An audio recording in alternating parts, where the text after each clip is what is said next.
Cigarette খাওয়াটা, সিগারেটটা কিন্তু পুরুষের জন্য ক্ষতিকর, নারীর জন্য ক্ষতিকর। এখন মানে সিগারেট যদি নিষিদ্ধ, সবার জন্য নিষিদ্ধ হইতে হবে। এখন অনেকেই আসলে আমরা অনেকেই আমাদের মানুষ আসলে সেলফ ডিস্ট্রাকটিভ অনেক জিনিস পছন্দ করে। তো সিগারেটও পছন্দ করে, পুরুষের জন্য যেমন, নারীর জন্য যেমন। এখন এই জায়গাটা ইস্যুটা হচ্ছে আসলে আমার অনেক সময় মানে ব্যক্তির স্বাধীনতাকে আমরা হস্তক্ষেপ করে মানে সবাইকে আমার মতো করতে চাই আর কি। রাষ্ট্র হচ্ছে আসলে সবাই যার যার ইন্ডিভিজুয়াল রাইটস নিয়ে একসাথে থাকা, বিভিন্ন মতের, বিভিন্ন পথের, বিভিন্ন আদর্শের মানুষ।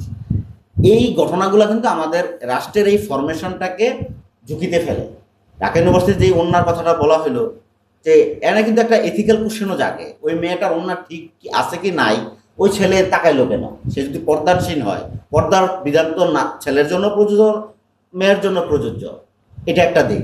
আর মাদানির যদি বলা হয়, মাদানি আসলে খুবই বেয়াদবি করছে আর কি, যে যে এলাকা আমন্ত্রিত হয়ে ওই এলাকার নারীদেরকে সে বেয়াদবি করছে তাদেরকে মঞ্চ থেকে। যদি আপনি কোনো মজমা করেন, ওয়াজ মাহফিল করেন, আপনি হয় না নারীদের জন্য কেন স্পেস নেয়, মসজিদে কেন স্পেস নেয়? আমরা ইসলামের প্রাথমিক যুগে যদি দেখি, খাদিজার ভূমিকাটা কিভাবে বলবো আমরা, অর্থাৎ আয়েশার ভূমিকা কেমনে বলবো বলবো আমরা, ফাতিমার ভূমিকা কেমনে বলবো আমরা? এই যে যারা এই চরমপন্থী গোড়াবাদী ইসলামপন্থী, তাদের তাদের নারীদের কোনো গল্প আমরা দেখি না।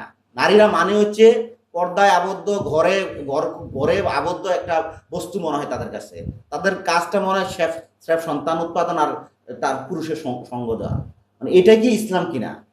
ইসলামের কি এটাই কি ইয়া কিনা? এটা নিয়ে মানে অনেকের মনে প্রশ্ন আসাই স্বাভাবিক।